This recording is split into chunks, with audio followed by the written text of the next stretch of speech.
The courtroom erupted in chaos as Detective Maria Santos held up the DNA test results, her voice cutting through the pandemonium like a knife.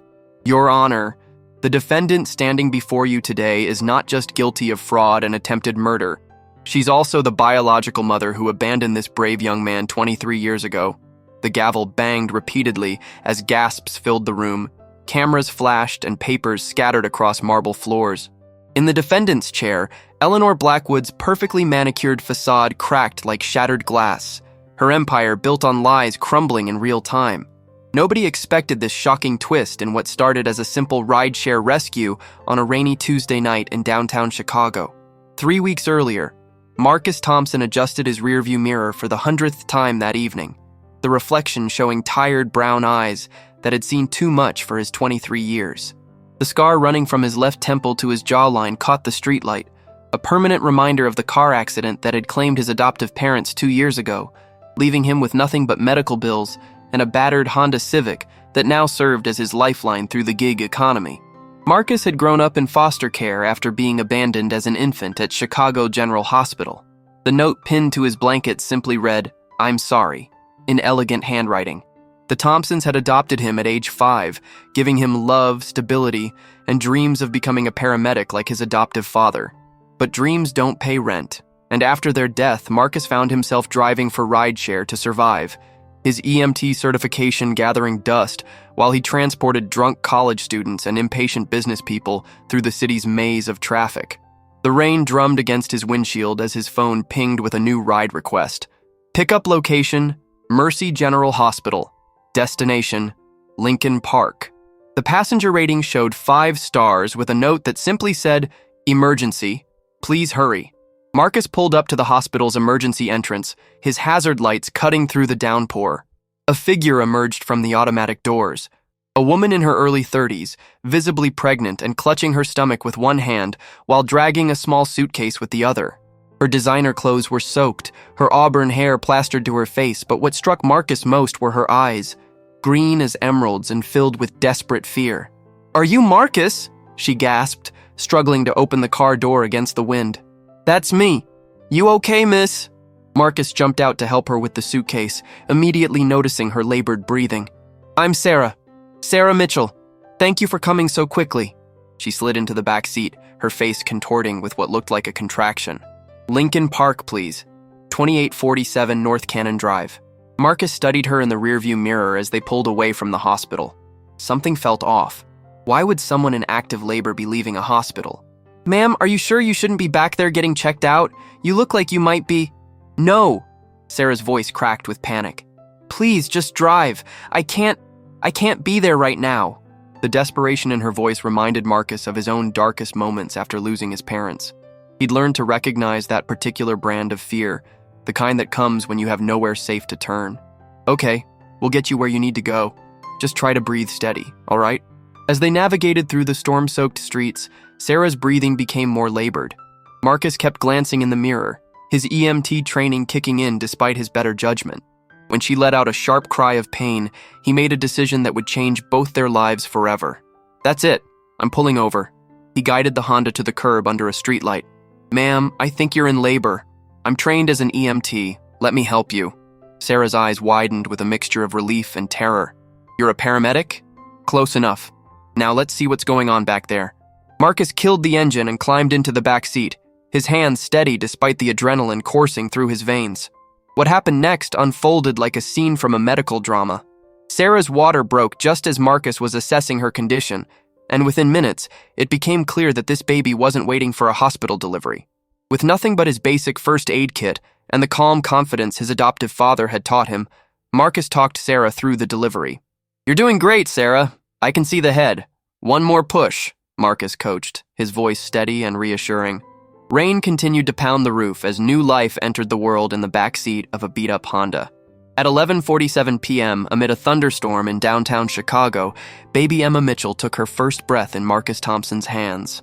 The moment was profound. An abandoned child helping bring another into the world, creating a bond that transcended the circumstances of their meeting. "She's beautiful," Marcus whispered, carefully wrapping the baby in his clean sweatshirt before placing her in Sarah's arms. "Perfect little girl." Sarah looked up at him through tears of exhaustion and gratitude. "Thank you. You saved us both." Her voice was barely above a whisper. "I don't know how to repay you. Just take care of that little one. That's payment enough." Marcus smiled, but concern still clouded his features. "Sarah, I have to ask, why were you leaving the hospital? Is everything okay at home?" Sarah's expression darkened, fear creeping back into her eyes. "It's complicated. My situation at home isn't safe right now. I was trying to get somewhere I could think, somewhere he couldn't find me." Marcus didn't need to ask who he was. He'd heard enough domestic violence calls during his brief EMT career to recognize the signs. "Listen, you and Emma need proper medical attention. I can take you back to a different hospital or—" "No hospitals. Please."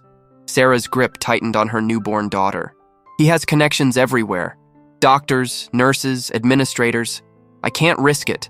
The weight of her words hung in the humid air of the car. Marcus found himself at a crossroads. He could drop them off at the Lincoln Park address and walk away, or he could help two vulnerable people who reminded him of his own desperate moments. "Okay, here's what we're going to do," he said finally. "I'm taking you to my place.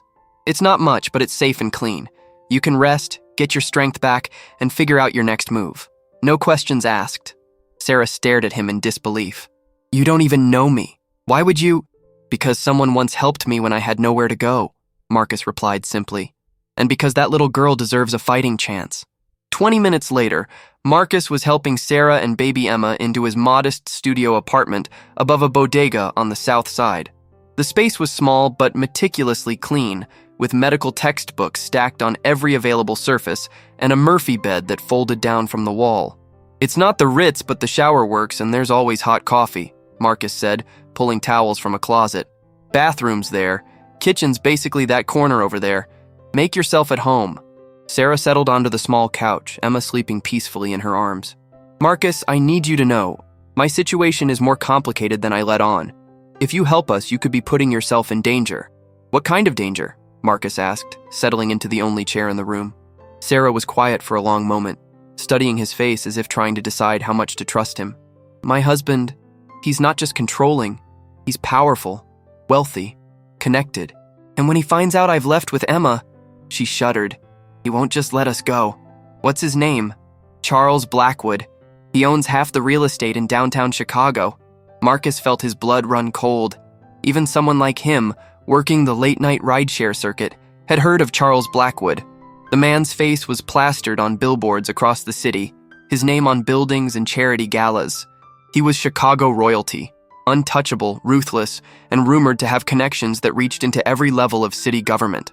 "Sarah," Marcus said carefully, "if you're Charles Blackwood's wife, then you're—" "Eleanor Sarah Blackwood," she finished, her voice heavy with resignation.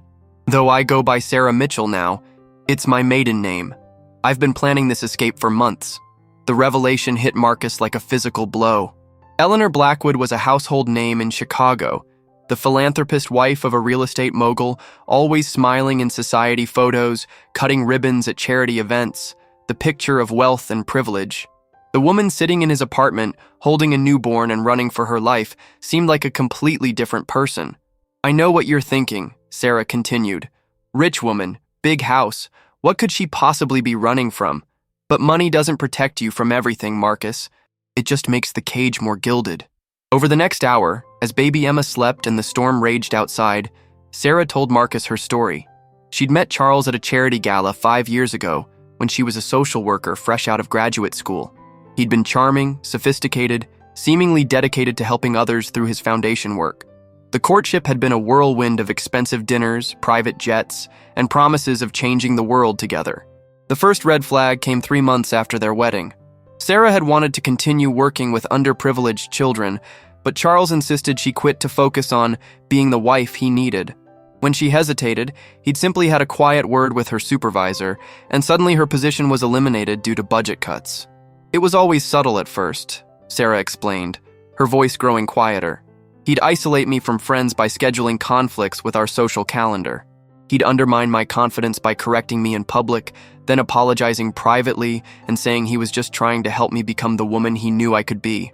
The control escalated gradually. Charles monitored her phone calls, her emails, her movements. He presented it as concern for her safety, After all, as his wife, she could be a target for kidnapping or worse. The mansion they lived in became a beautiful prison, staffed with employees who reported her every move back to Charles. When I found out I was pregnant, I thought maybe things would change, Sarah continued, tears sliding down her cheeks. But he just became more controlling. He chose my doctor, my birthing plan, even the name for our baby. When I suggested Emma instead of his choice, Victoria after his mother, he locked me in our bedroom for 2 days until I came to my senses. Marcus felt anger building in his chest. He'd seen enough during his EMT training to know how domestic abuse escalated, but hearing it from someone who'd lived it made it real in a way that textbook definitions never could. The final straw came last week, Sarah continued. I found some documents in Charles's home office, adoption papers. He was planning to have me declared mentally incompetent after Emma's birth and then adopt her himself, cutting me out entirely. I'd become nothing more than a surrogate in my own marriage. That's when you started planning your escape? Sarah nodded. I've been secretly moving money to accounts he doesn't know about, gathering copies of important documents, reaching out to an old law school friend who specializes in domestic violence cases. Tonight was supposed to be the night I disappeared, but Emma had other plans. Marcus looked at the sleeping baby, then back at Sarah. What can I do to help? The question hung in the air between them, loaded with implications neither of them fully understood yet. Sarah stared at him for a long moment, searching his face for any sign of deception or ulterior motive. You've already done more than enough, she said finally. Letting us stay here tonight, I can't ask for more than that. You're not asking, I'm offering. Something shifted in Sarah's expression, a crack in the wall of fear and distrust she'd built around herself. There is something, but it's dangerous, and it would mean trusting me completely. I'm listening.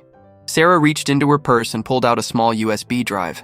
This contains copies of everything I found in Charles's office. Financial records, correspondence with city officials, evidence of bribes and construction permits bought with influence rather than merit. There's enough here to destroy him, but only if it gets to the right people. Marcus took the drive, feeling its weight in his palm. Why haven't you turned this over already? Because Charles has people everywhere. Police, prosecutors, judges, half of them are in his pocket. The other half are too scared to cross him. I need someone he doesn't know exists, someone he can't buy or intimidate. Someone like a rideshare driver from the South Side? Sarah smiled for the first time since getting in his car. Exactly. What would you do in this situation? Tell us in the comments below. As dawn broke over Chicago, Marcus found himself staring out his small window at the city skyline, the USB drive still in his hand. Sarah was sleeping on his couch, baby Emma curled against her chest, both of them looking peaceful for the first time in hours. But Marcus knew this calm was temporary. Charles Blackwood would be looking for his wife by now, and when a man with unlimited resources wanted to find someone, he usually did. Marcus's phone buzzed with a text from his only close friend, Danny Rodriguez, a detective with the Chicago PD who'd worked with Marcus during his EMT days. Hey man, weird question. You driving last night around Mercy General? Got a bolo out for a missing pregnant woman high-profile case. Call me. Marcus stared at the message, his heart racing. It had started already. He quickly typed back, working South Side mostly. What's the story? Danny's response came quickly. Eleanor Blackwood, wife of that real estate guy. Husband says she's been having mental health issues. Might be a danger to herself and the baby. Whole department's looking for her. Big reward too. $50K for information leading to her safe return. Marcus felt sick. Even now, Charles was controlling the narrative, painting Sarah as unstable rather than a victim fleeing abuse. And with that kind of money on the table, every cop, security guard, and bounty hunter in the city would be looking for her. He looked back at Sarah, still sleeping peacefully, and made a decision that would put him directly in the crosshairs of one of Chicago's most powerful men.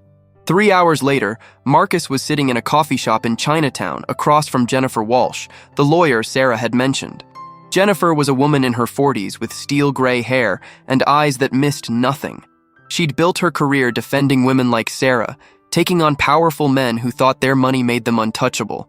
So you're the Good Samaritan, Jennifer said, studying Marcus over her coffee cup. Sarah called me this morning. She trusts you, which is remarkable given what she's been through. She shouldn't trust anyone right now, Marcus replied. Charles Blackwood has the entire city looking for her. Half the police force thinks she's mentally unstable and dangerous. That's his playbook. Jennifer said grimly. Isolate, control, then discredit when they try to escape. I've seen it a dozen times with wealthy abusers. The only way to beat someone like Charles is to make sure the truth comes out all at once, in a way he can't control or suppress. Marcus pulled out the USB drive. Sarah gave me this. Says it's evidence of corruption, bribery, all kinds of illegal activity. Jennifer's eyes widened as she took the drive. If this contains what I think it does, Marcus, this could be the smoking gun we need, but it's also incredibly dangerous. Charles will kill to keep this quiet. Then we better move fast. Jennifer studied him carefully. Why are you doing this? You don't know Sarah, you have no stake in this fight. Most people would have dropped her off and walked away. Marcus was quiet for a moment, thinking about the question he'd been asking himself all morning. I grew up in foster care, abandoned as a baby, bounced around until I was adopted. I know what it feels like to be powerless, to have no one fighting for you. Maybe I can't change my own past, but I can help make sure Emma grows up with her mother. Jennifer nodded slowly. All right, here's what we're going to do. I have a contact at the FBI, Agent Rebecca Liu. She's been building a corruption case against several Chicago officials, but she's been missing the connecting thread. This drive might be exactly what she needs. Can we trust her? She's one of the few people in this city Charles Blackwood can't buy or intimidate. But getting to her safely is going to be tricky. Charles will be monitoring everything, phones, emails, bank records. We need to assume he's watching us. Marcus felt the weight of the situation settling on his shoulders. 24 hours ago, his biggest worry was making rent. Now he was in the middle of a conspiracy that could topple one of Chicago's most powerful families. There's something else, Jennifer continued. Sarah mentioned that Charles had adoption papers drawn up. I've seen those documents, and they're not just about gaining custody of Emma. He's been planning to have Sarah declared dead. The coffee in Marcus's mouth turned bitter. Dead? Disappeared. Tragic accident. Postpartum depression leading to suicide. Whatever narrative serves his needs. With Sarah gone and Emma legally his, Charles would inherit Sarah's family trust fund. We're talking about hundreds of millions of dollars. Marcus felt pieces clicking into place. So this isn't just about control. It's about money. It's about everything.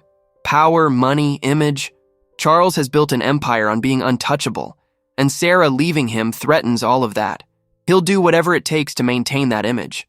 They spent the next hour developing a plan.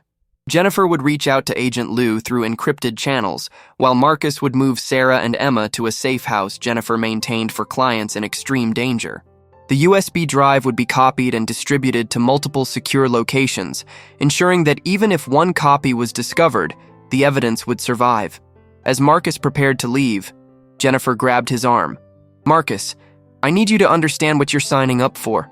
Charles Blackwood doesn't just ruin people, he destroys them completely. Their careers, their reputations, their families. Are you sure you want to do this? Marcus thought about Sarah's terrified face in his rearview mirror, about baby Emma taking her first breath in his hands, about all the times in his own life when no one had stood up for him. I'm sure. By afternoon, Marcus had moved Sarah and Emma to Jennifer's safe house, a nondescript apartment above a Vietnamese restaurant in Little Village. Sarah was recovering her strength, but the strain was evident in every line of her face. Any word from the lawyer? She asked as Marcus brought her lunch from the restaurant downstairs. She's reaching out to her FBI contact. Should know something by tonight. Marcus settled into a chair across from her. Sarah, I need to ask you something. The adoption papers Jennifer mentioned. How long has Charles been planning this? Sarah's face darkened. I found the first draft 6 months ago, right after I told him I was pregnant. He had them hidden in his personal safe, along with a psychiatric evaluation he'd commissioned. Of you, written by a doctor I'd never met, claiming I had severe mental health issues and would be an unfit mother. Charles had been building a case against me from the moment he knew about Emma. Marcus felt anger building again. The calculated cruelty of it was breathtaking, planning to destroy the mother of your own child for financial gain. There's more, Sarah continued. I found correspondence with a private adoption agency. Charles had already picked out prospective parents for Emma, wealthy clients of his who were looking for a newborn. He was going to sell our daughter. The room fell silent except for Emma's soft breathing as she slept in her makeshift crib. Marcus stared out the window at the Chicago skyline, feeling the full weight of Charles Blackwood's evil settling over him like a dark cloud. His phone rang, interrupting his thoughts. The caller ID showed Danny Rodriguez. I have to take this, Marcus told Sarah. stepping into the small kitchen. "Danny, what's up?"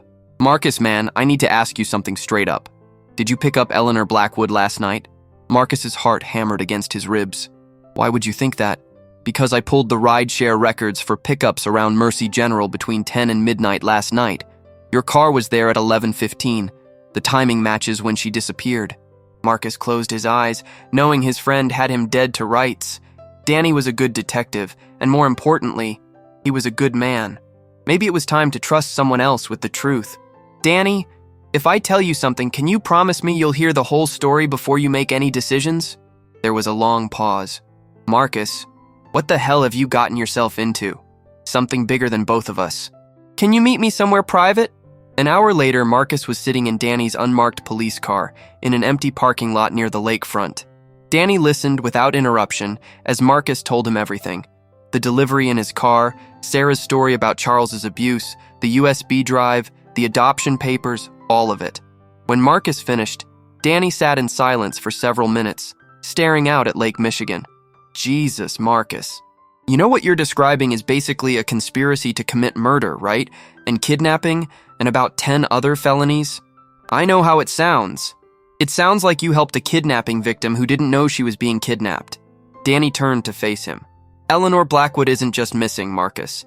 According to Charles, she's mentally ill and dangerous. There's a warrant out for her arrest on charges of child endangerment." Marcus felt the trap closing around them. "Danny, you know that's bullshit. You've seen enough domestic violence cases to recognize the pattern. What I know and what I can prove are two different things." Danny rubbed his temples, clearly struggling with the situation. "Marcus, Charles Blackwood owns half this city. He's got judges, prosecutors, police commissioners in his pocket.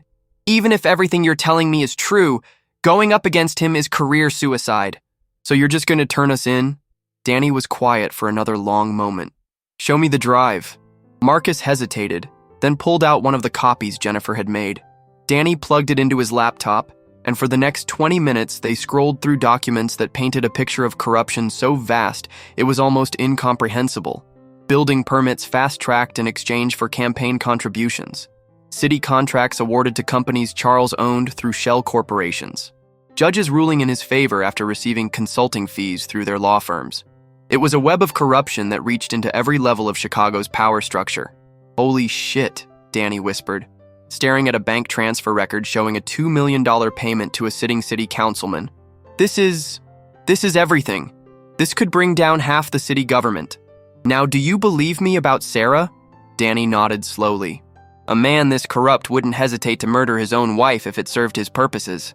He closed the laptop and looked at Marcus. "What do you need from me?" The relief Marcus felt was overwhelming. Having an ally inside the police department changed everything. "Jennifer Walsh has a contact in the FBI, Agent Rebecca Liu. We need to get this evidence to her without Charles finding out. I know Liu. She's solid, can't be bought. But getting to her safely..." Danny thought for a moment. "Charles has people watching everything. Phone calls, emails, even physical surveillance on anyone connected to this case. We'd need a way to make contact without raising red flags." Marcus had an idea. "What if we used the Rideshare app?" Danny looked at him curiously. "Think about it. I pick up random passengers all night long. If Agent Liu requested a ride and happened to get me as her driver, what would be suspicious about that? We could meet somewhere public, exchange the information, and anyone watching would just see a normal business transaction." Danny grinned. "That's actually brilliant. Let me reach out to Liu through back channels, set up the meet. Can you guess what happens next? Drop your predictions below." That evening, Marcus was driving through downtown Chicago when his app pinged with a ride request. Pickup location, Federal Plaza. Passenger name, R. Liu. His heart raced as he realized this was it, the moment that would either save Sarah and Emma or destroy them all. Agent Rebecca Liu was waiting outside the Federal building when Marcus pulled up. She was a woman in her late 30s, athletic build, with intelligent eyes that seemed to take in everything at once. She slid into the passenger seat next to Marcus rather than the back, immediately putting him at ease. "Beautiful night for a drive," she said casually, but Marcus caught the meaning behind her words. "Yes, ma'am. Where to?" "Surprise me. Maybe somewhere with a nice view of the lake." As Marcus drove toward the lakefront, Agent Liu began to speak in low, measured tones. "Detective Rodriguez filled me in on your situation. What you've uncovered could be the key to a federal investigation we've been building for 3 years. How deep does this go? Deeper than you can imagine. Charles Blackwood isn't just a corrupt businessman. He's the center of a web that includes money laundering, human trafficking, and at least 6 suspicious deaths over the past decade. Marcus felt his blood run cold. Suspicious deaths? Business partners who threatened to expose him. A city inspector who was asking too many questions about one of his construction projects. A journalist who was investigating his finances. Agent Liu's voice was grim. All ruled accidents or suicides, but the pattern is clear to anyone looking closely enough. They pulled into a parking spot overlooking Lake Michigan. The city lights reflected off the water like scattered diamonds, but Marcus couldn't appreciate the beauty with this new knowledge weighing on him. Agent Liu, if Charles is that dangerous, then Sarah and Emma are in immediate danger, yes, which is why we need to move fast. She reached into her jacket and pulled out a small device. This is a GPS tracker and panic button. If you're in immediate danger, press the red button and federal agents will be at your location within minutes. Marcus took the device, feeling its weight in his palm. What happens next? We're going to set a trap, but first I need you to understand what you're walking into. Charles Blackwood will do everything in his power to discredit you, destroy your life, and eliminate the threat you represent. Are you prepared for that? Marcus thought about his modest life, his small apartment, his gig work, his dreams of becoming a paramedic that had been derailed by circumstance.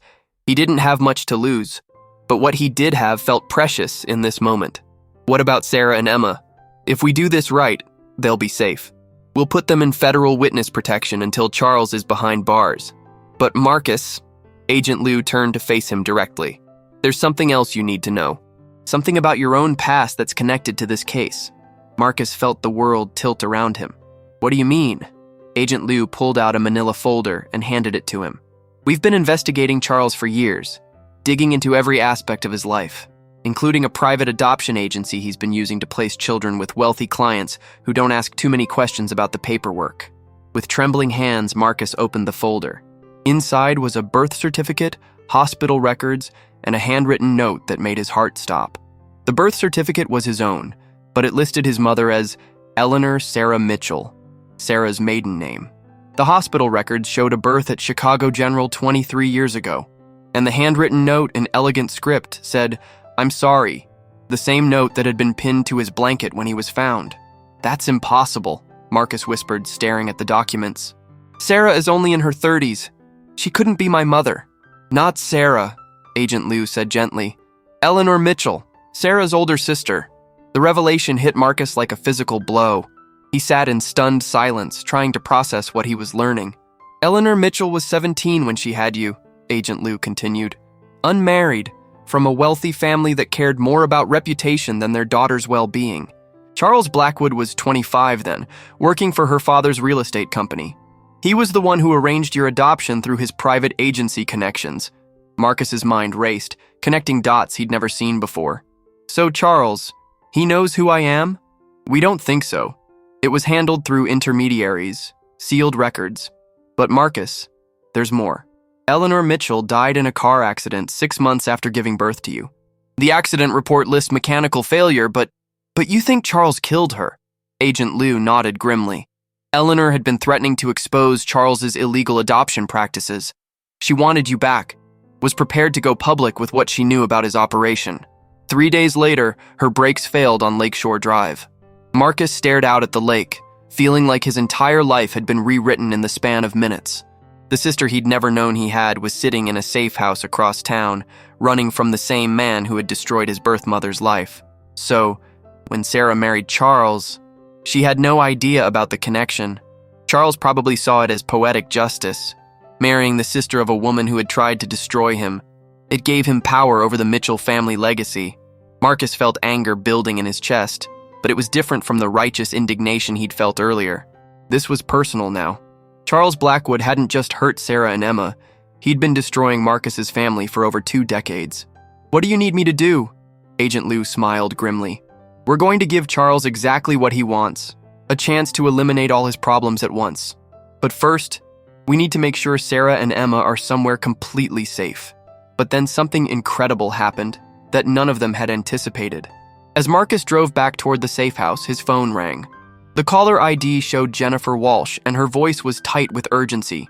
"Marcus, where are you?" "About 10 minutes from the safe house. What's wrong?"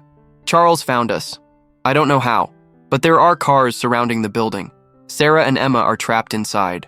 Marcus felt his world implode. "How many men?" "At least 6 that I can see."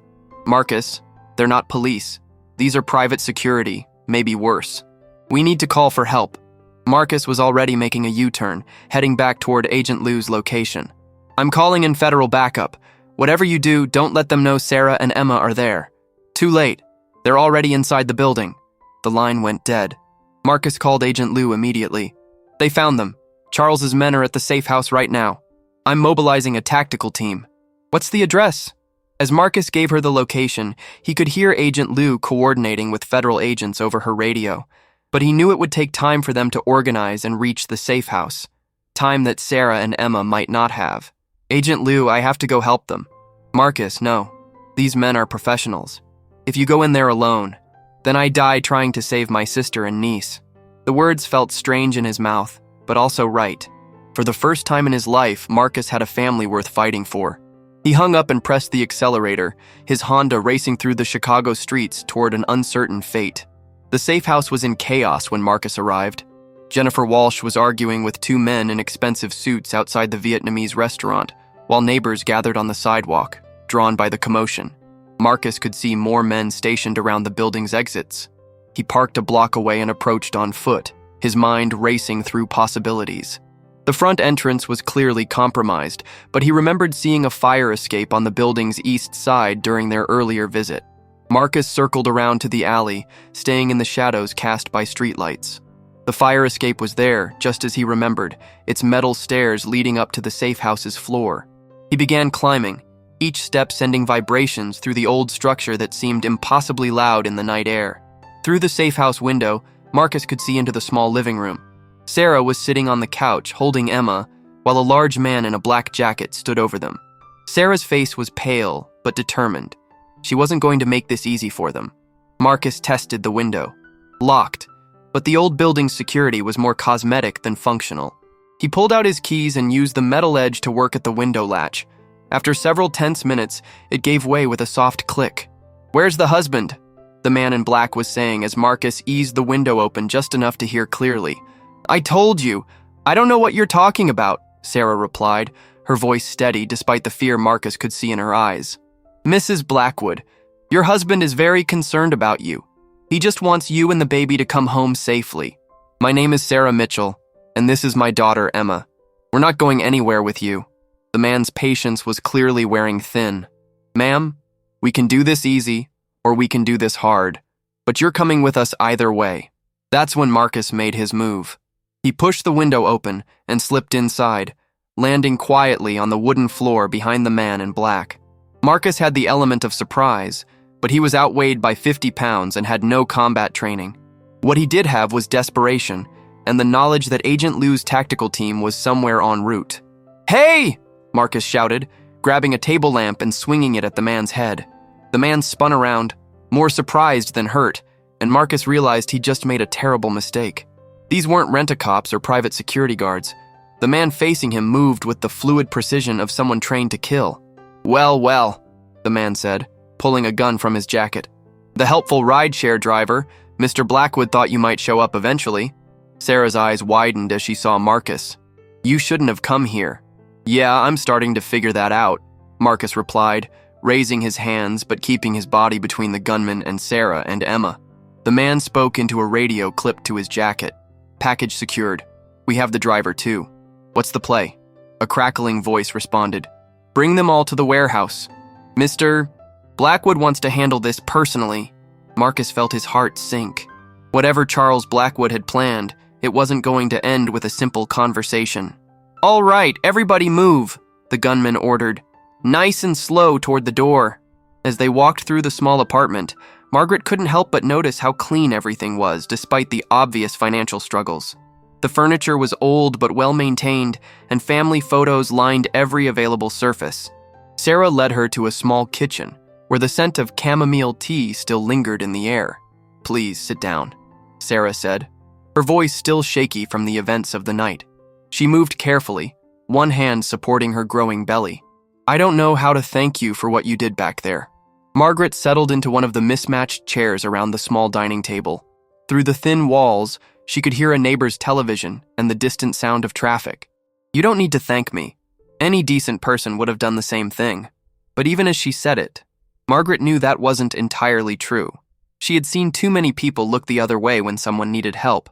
The memory of Sarah lying on that cold pavement, blood pooling beneath her, had triggered something deep within Margaret's soul.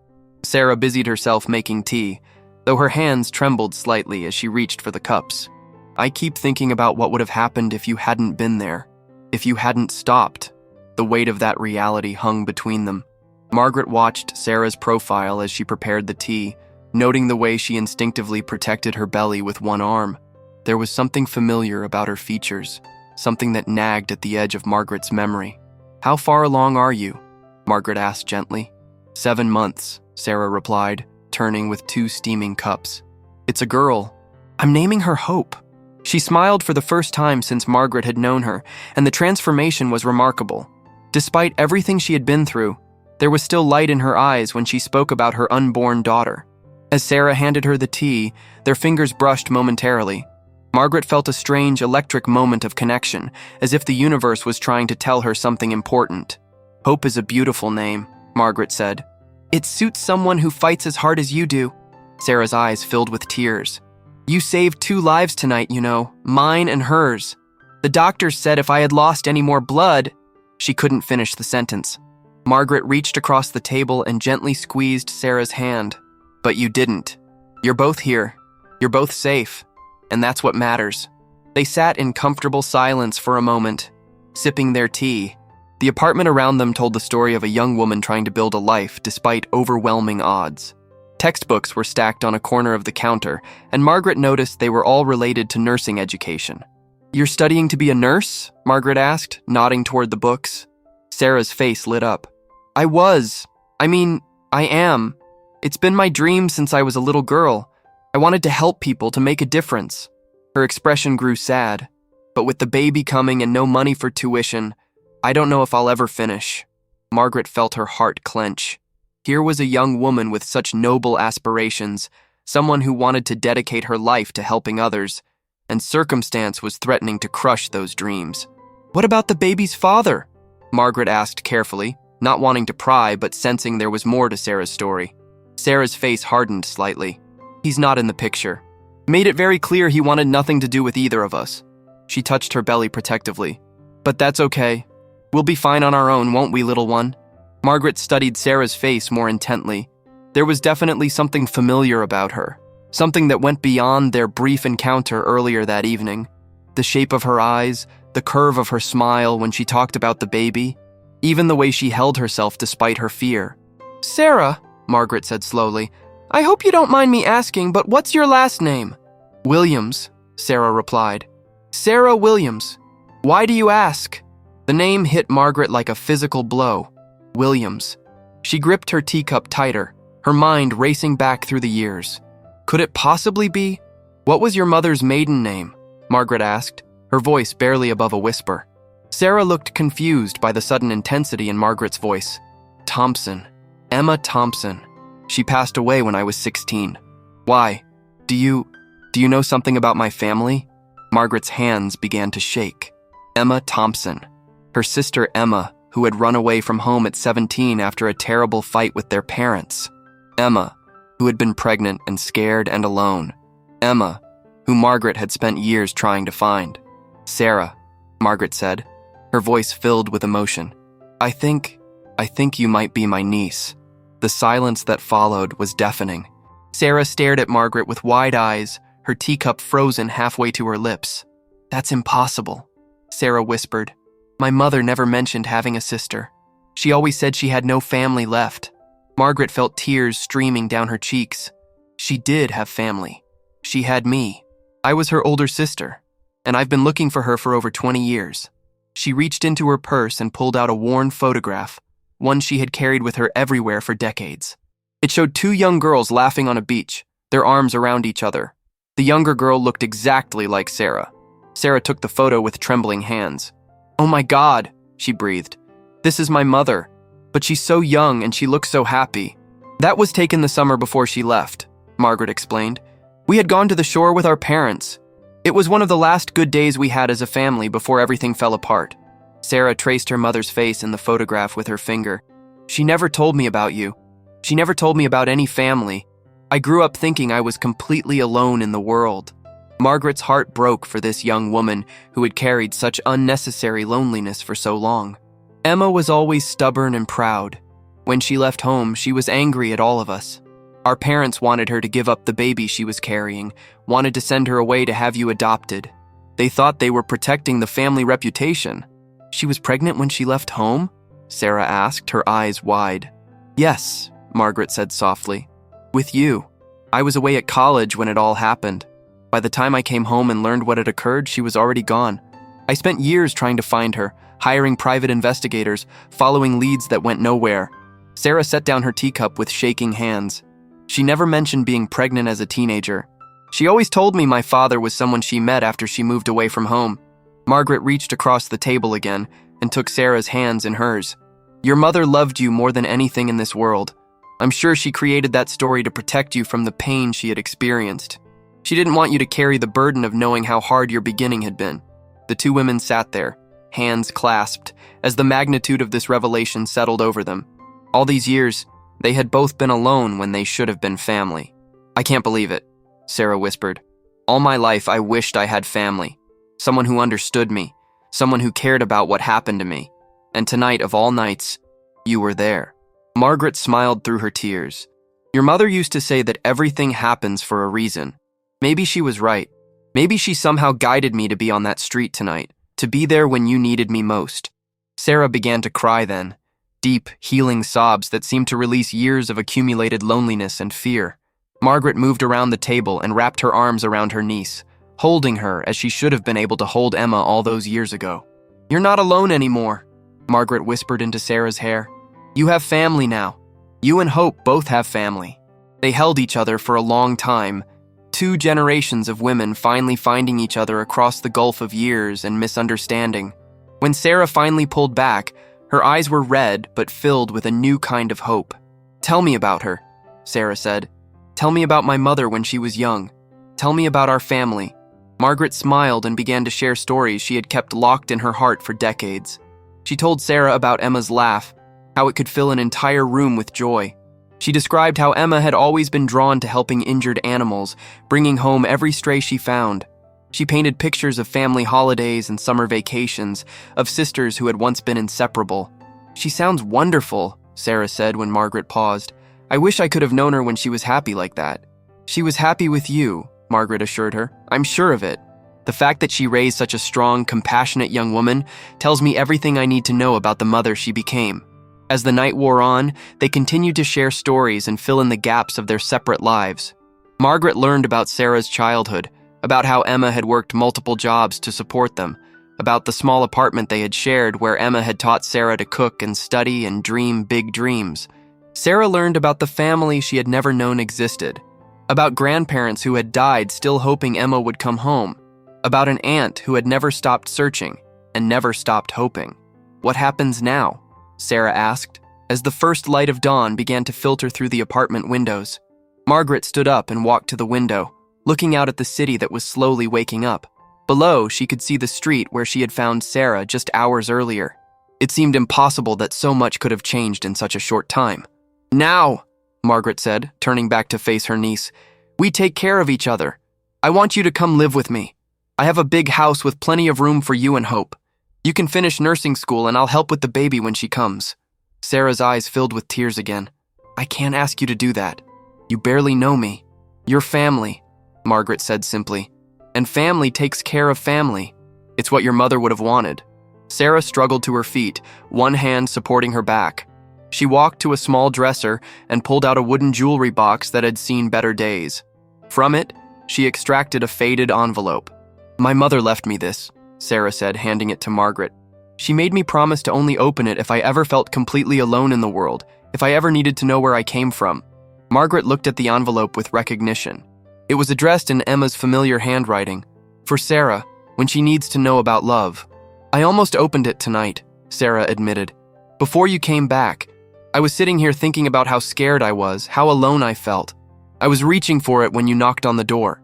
Margaret handed the envelope back to Sarah. I think you should open it now. Not because you're alone, but because you're not alone anymore. Because it's time to close the circle your mother started. With trembling fingers, Sarah opened the envelope that she had carried for years but never dared to explore.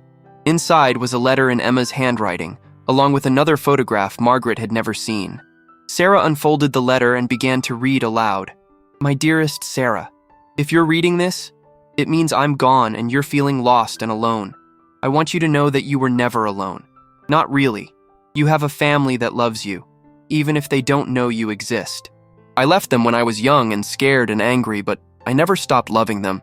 Sarah's voice broke, and Margaret moved closer to read over her shoulder. The letter continued.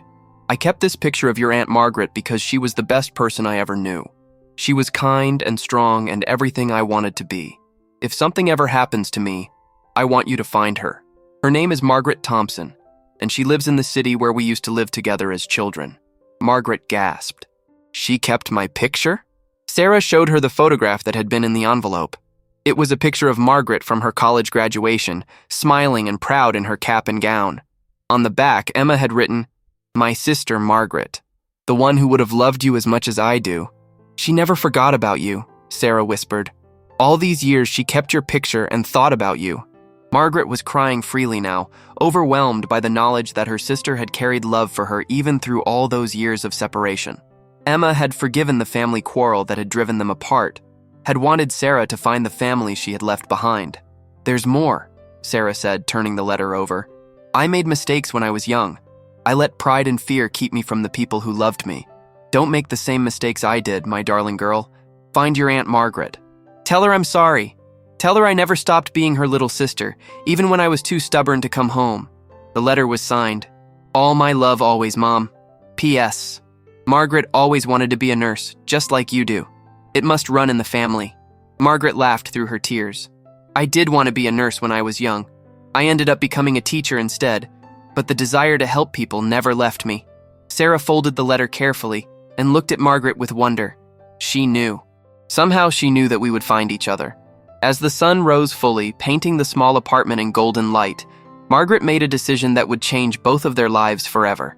Sarah, she said, I want you to pack whatever you can fit in a suitcase. Today, we're going home. Today? Sarah looked overwhelmed. Today, Margaret confirmed. You've been alone long enough. Hope deserves to be born into a family that's ready to love her. And you deserve to finish nursing school and become the healer you were meant to be. Sarah began to cry again, but these were tears of relief and joy. I don't know how to thank you for this. For all of it. Margaret smiled and placed her hand gently on Sarah's belly, feeling the baby move beneath her palm. You don't need to thank me. This is what love does. This is what family does. As they began to pack Sarah's few belongings, Margaret felt Emma's presence in the room with them. Somehow, her little sister had orchestrated this reunion from beyond the grave, had ensured that the family circle would not remain broken. Thank you, Emma, Margaret whispered as she carefully placed the photographs and letter in her purse. Thank you for trusting me with your daughter. 2 hours later, they were loading Sarah's suitcase into Margaret's car. As they drove away from the small apartment, Sarah looked back one last time at the place where she had lived alone and afraid. No more looking back, Margaret said gently. Only forward, toward the family that's waiting for you. Sarah placed her hand over her aunt's on the steering wheel. Forward, she agreed. As they drove through the city toward Margaret's house, toward a new life built on love and second chances, both women felt the presence of Emma with them. Love had found a way to heal the wounds of the past and create a future neither of them had dared to dream possible. Hope kicked strongly in Sarah's womb, as if she too could feel the love surrounding her, the family that was already forming to welcome her into the world. And that's how justice was served, not through revenge or retribution, but through love finding its way home across the years. Sometimes karma takes time, but it never misses its mark. Subscribe for more incredible stories of justice and redemption.